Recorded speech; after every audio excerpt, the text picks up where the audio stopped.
Dr. Rao is also with us on the program. Dr. Rao, I hope you can hear me. Hear me?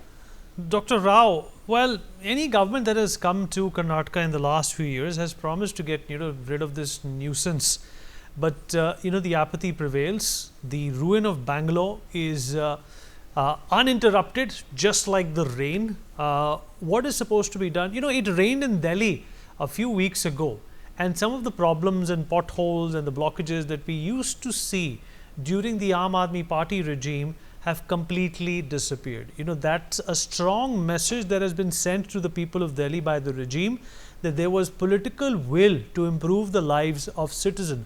What is stopping the Karnataka government from preventing something like this to happen every year?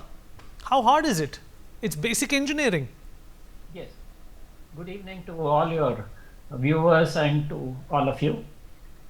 This is purely a question of poor governance. Let me make 2-3 points, very important points, clear here. One, Bangalore is at an elevation of 3,000 feet, nearly 1,000 meters. There is no reason why there should be flooding at such a high elevation. Why is there flooding?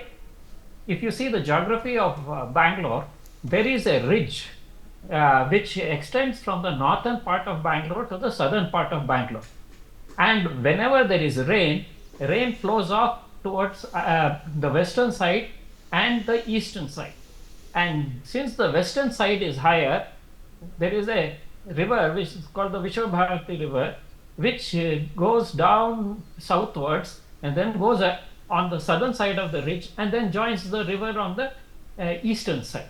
So eastern side is the lowest area. Now, these areas were all full of lakes.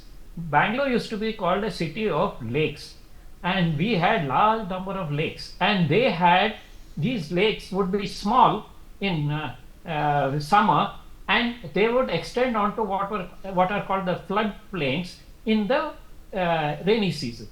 So a good urban planning would have meant that you don't put concrete and buildings in the flood plains. If you put in the flood plains, every time there is heavy rain, those areas will get flooded.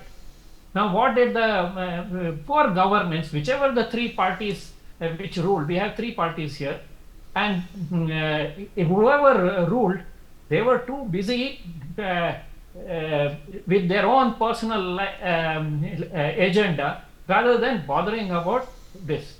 And the problems that were created were, one was poor land use. You don't use floodplains for urban area. One. Second, you had no planning. There was no proper urban planning. There were plans, but they were never implemented. We need good governance, people who will implement the good plans and implement proper urban planning. There have been,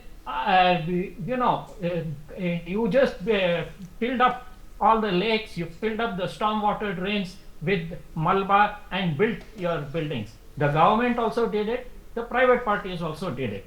And this is the reason why if you see the historical records of Bangalore, there were never any floods till in 1912. There is one report when there was torrential rains and some parts of central Bangalore which were in a low-lying area which got flooded.